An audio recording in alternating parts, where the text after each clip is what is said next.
kasih aku. Kami bersyukur ya Tuhan. Kami bersyukur ya Bapa. Haleluya. Terima kasih. Haleluya. Kami mengucap syukur Bapa yang baik atas segala kebaikan Tuhan di dalam hidup kami. Sungguh hanya Tuhan Yesus yang kami kenal di bumi ini Tuhan. Karena Engkau yang memberikan kami kekuatan, Engkau yang memampukan setiap kami Tuhan. Bahkan di saat ibadah FA streaming ini, biarlah setiap kami beroleh kekuatan yang baru yang daripada Tuhan. Terima kasih Bapa yang baik. Kami bersyukur atas segalanya Tuhan. Apapun yang kami alami di dalam hidup kami, Engkau yang mengajari kami supaya tetap bersyukur. Dan kami boleh hidup kudus di hadapan Tuhan. Karena Engkau yang mengajarkan kami, di saat kami datang menyembah Tuhan yang kudus, maka hidup kami harus hidup kudus. Terima kasih Bapa yang baik. Sungguh hanya Engkau Tuhan yang kami sembah di dalam roh dan kebenaran. Engkau yang memberikan kami kemenangan. Setiap kami yang berbeban berat Tuhan, Engkau yang membuat kami jalan di mana kami boleh melalui setiap kesusahan kami. Di setiap kami yang mengalami sakit penyakit, maka Tuhan yang menyembuhkan sakit penyakit kami. Terpuji namamu Bapa yang baik. Hanya di dalam nama Tuhan Yesus Kristus kami telah berdoa dan mengucap syukur. Haleluya, haleluya. Amin. Baik, salam bagi kita semua, Bapak Ibu Saudara terkasih. Bapak Ibu yang ada di rumah yang menyaksikan streaming ibadah FA ini, pemilik altar ini, kiranya kita beroleh rahmat dan karunia yang daripada Tuhan. Bapak Ibu Saudara terkasih, di bulan Mei ini kita mengalami banyak momen-momen yang indah di kekristenan kita, Bapak Ibu Saudara terkasih. Nah, momen yang pertama kita sudah melalui yang namanya memperingati hari kenaikan Tuhan Yesus, yaitu di minggu yang lalu, tepatnya di tanggal 13 Mei. Nah, karena Tuhan mengatakan, aku akan pergi kepada Bapakku dan aku akan menyediakan tempat bagimu. Nah, Yohanes 14 ayat 2 mencatat, di rumah Bapakku banyak tempat tinggal. Jika tidak demikian, tentu aku mengatakannya kepadamu, sebab aku pergi ke situ untuk menyediakan tempat bagimu. Yang sudah kita rayakan di minggu yang lalu, yaitu hari kenaikan Tuhan Yesus ke sorga. Nah, ternyata saudara kita yang beragama Muslim juga merayakan yang namanya hari Idul Fitri. Nah, banyak di medsos-medsos yang beredar yang mengatakan di hari yang sama kita merayakan kenaikan Tuhan Yesus, dan di hari yang sama juga umat Muslim merayakan Idul Fitri mereka. Dan kita berharap pada waktu itu ada kedamaian pada saat kedua agama ini menjalankan ibadah mereka. Tidak ada yang namanya perpecahan atau intoleransi. Nah, puji Tuhan Bapak Ibu, sepanjang minggu yang lalu kita beribadah dengan hikmat, dengan khusyuknya, sehingga kita boleh mengatakan Tuhan Yesus baik di dalam kehidupan kita. Dan Tuhan Yesus mendengarkan semua doa-doa anak-anaknya Bapak Ibu. Ya, kita beribadah, nah saudara kita juga beribadah, nah kita tidak ada mengalami gangguan sedikit pun. Nah, namun yang paling menarik saudaraku, di bulan ini ya ada momen yang kedua, yaitu kita menantikan pencurahan Roh Kudus. Nah, yang akan kita rayakan beberapa hari ke depan. Ya. Nah, karena Yohanes 14 ayat 16 sampai 17 mengatakan, di ayat 16-nya, Aku akan meminta kepada Bapa, dan Ia akan memberikan kepadamu seorang penolong yang lain, supaya Ia menyertai kamu selama-lamanya. Di ayat 17, yaitu Roh kebenaran. Dunia tidak dapat menerima Dia, sebab dunia tidak melihat Dia dan tidak mengenal Dia. Tetapi kamu mengenal Dia, sebab Ia menyertai kamu dan akan diam di dalam kamu. Nah, itu adalah momen yang sudah kita peringati dan akan kita peringati, yaitu pencurahan Roh Kudus, hari Pentakosta, di hari-hari ke depan, Bapak Ibu Saudara terkasih. Nah, namun topik di dalam ibadah Family Altar kali ini, yaitu saya bawakan tentang bagaimana hidup kudus sebagai manusia rohani. Ya, kita tahu tuntunan gereja kita di bulan Mei ini, yaitu manusia duniawi versus manusia rohani, itu dibingkai di dalam integritas. Nah, 1 Korintus 2 ayat 14 sampai 15 mengatakan di ayat 14-nya, tetapi manusia duniawi tidak menerima apa yang berasal dari Roh Allah, karena hal itu baginya adalah suatu kebodohan, dan ia tidak dapat memahaminya, sebab hal itu hanya dapat dinilai secara rohani. Ayat 15-nya dicatat, tetapi manusia rohani menilai segala sesuatu, tetapi ia sendiri tidak dinilai oleh orang lain. Nah, Bapak Ibu Saudara terkasih, segala sesuatu yang ada di dunia ini itu dikategorikan berdasarkan keberadaannya. Ya, contohnya seperti ini. Ada suatu barang atau suatu benda yang sangat berharga mahal. Karena apa? Karena dia terbuat dari bahan yang berkualitas. Dan kemudian dia dibuat dengan tingkat kesulitan yang amat tinggi, sehingga memiliki manfaat yang besar dan bernilai guna, yakni ditempatkan di tempat yang tepat. Sehingga ada suatu quotes yang mengatakan, the right things in the right place. Benda yang tepat itu ditempatkan di tempat yang tepat. Nah, sama halnya juga keberadaan manusia, Bapak Ibu Saudara terkasih.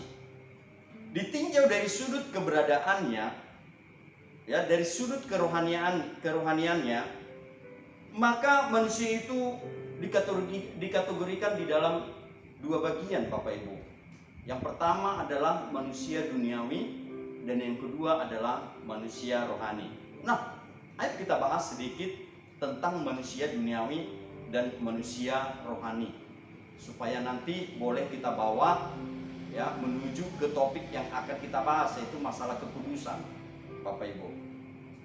Nah, bagian pertama adalah hidup sebagai manusia duniawi.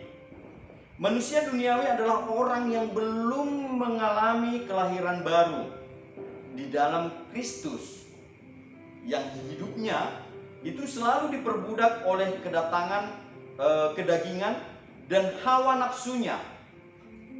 Ya, jadi selalu diperbudak oleh kedagingannya dan hawa nafsunya, karena berada di bawah kuasa dari si jahat. Alkitab mencatat, Bapak Ibu, 1 Korintus 3 ayat 3. Karena kamu masih manusia duniawi, sebab jika di antara kamu ada iri hati dan perselisihan, bukankah hal itu menunjukkan bahwa kamu manusia duniawi dan bahwa kamu hidup secara duniawi?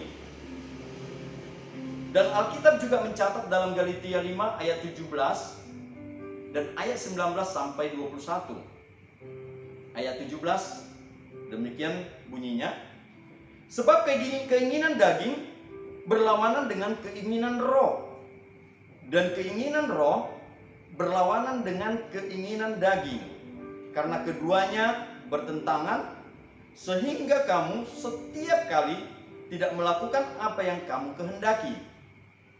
Ayat 19, perbuatan daging telah nyata, yaitu percabulan, kecemaran, hawa nafsu, nah ayat 20, penyembahan berhala, sihir, perseteruan, perselisihan, iri hati, amarah, kepentingan diri sendiri, percideraan, roh pemecah.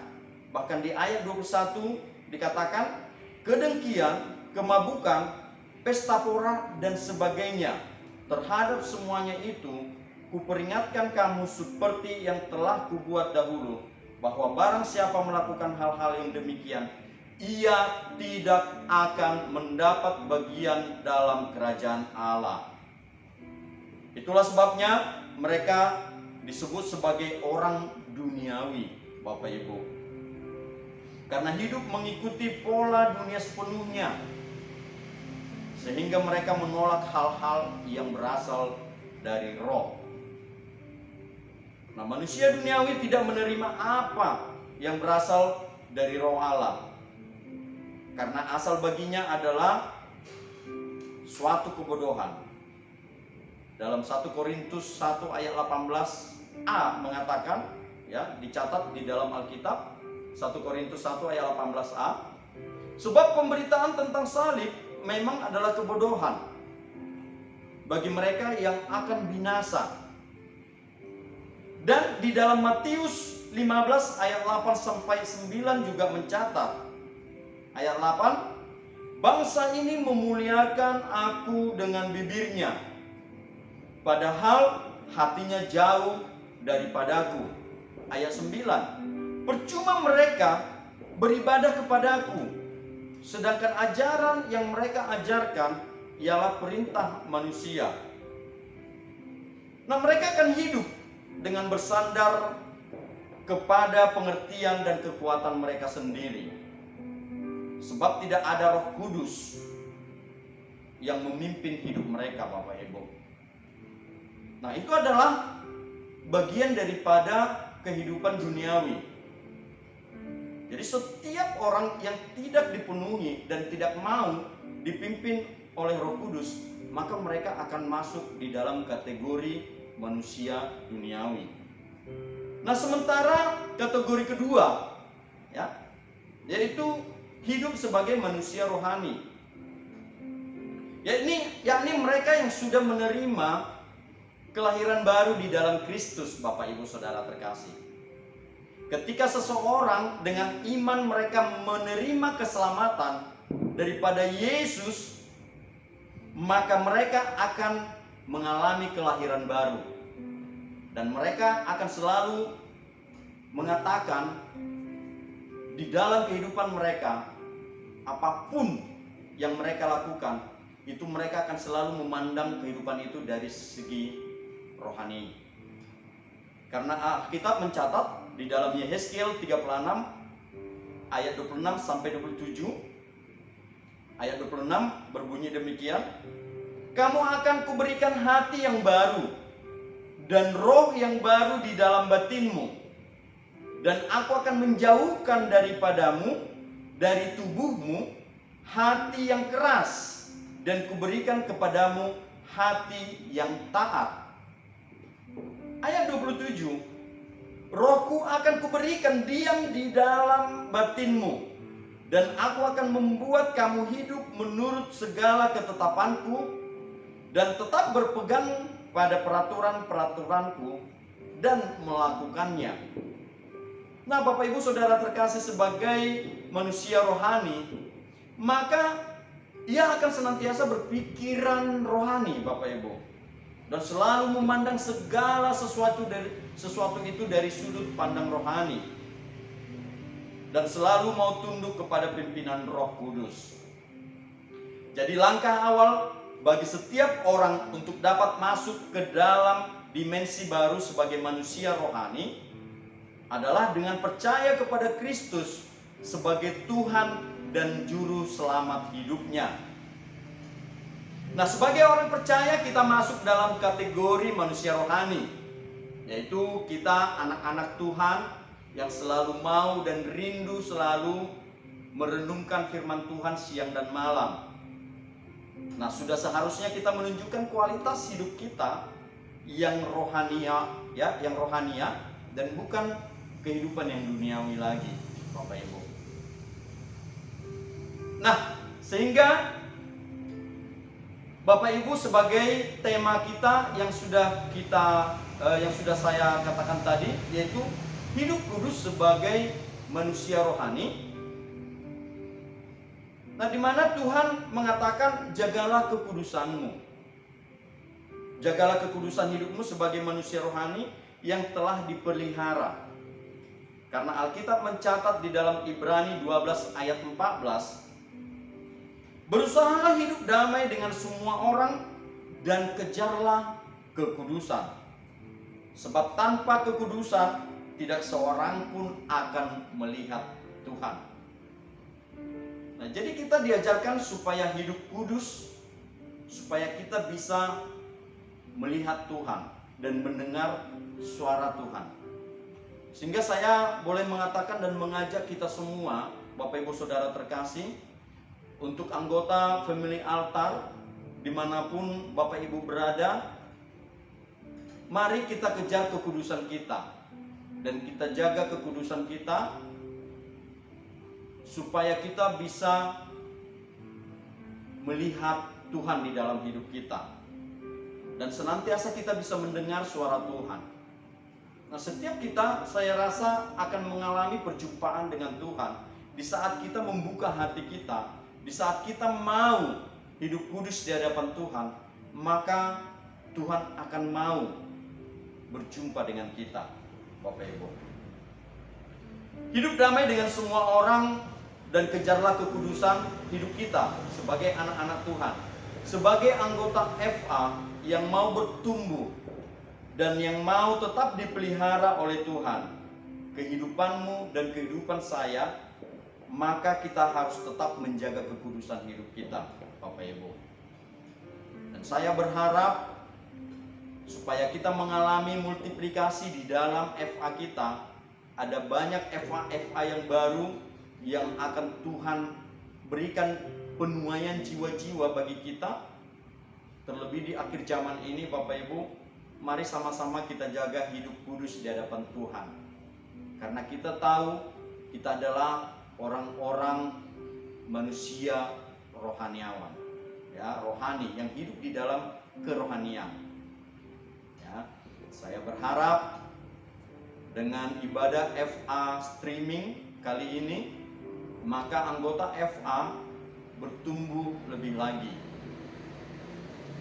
Demikian sharing firman untuk FA kita, ya, di minggu ini. Mari kita angkat pujian ini kembali. Peganglah tanganku Roh Kudus setiap hari. Kita minta kekudusan supaya hidup kita tetap kudus di hadapan Tuhan. Peganglah tanganku Roh Kudus setiap hari. Ku tak dapat jalan sendiri tanpa Roh-Mu. Bawalah diriku kepada segala kebenaran, agar ku tidak tersesat, mengikuti jalan-Mu. Kudus, kudus, kudus Tuhan, kudus nama-Mu. Ku beri syukur dalam simfoni indah.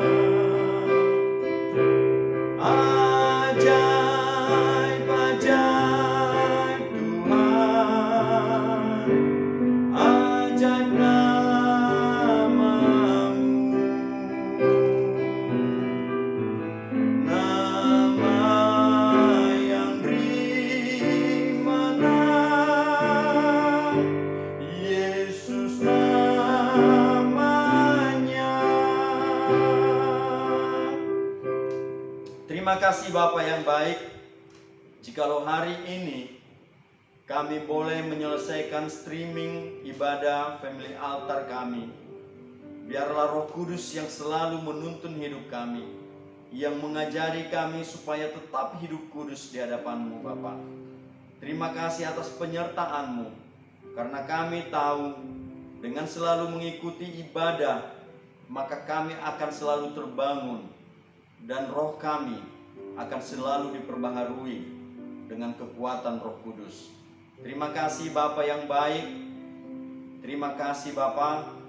Biarlah setiap umat-Mu yang mendengarkan streaming ini semua beroleh damai sejahtera dan sukacita yang daripada Tuhan Yesus Kristus. Terima kasih Bapa yang baik.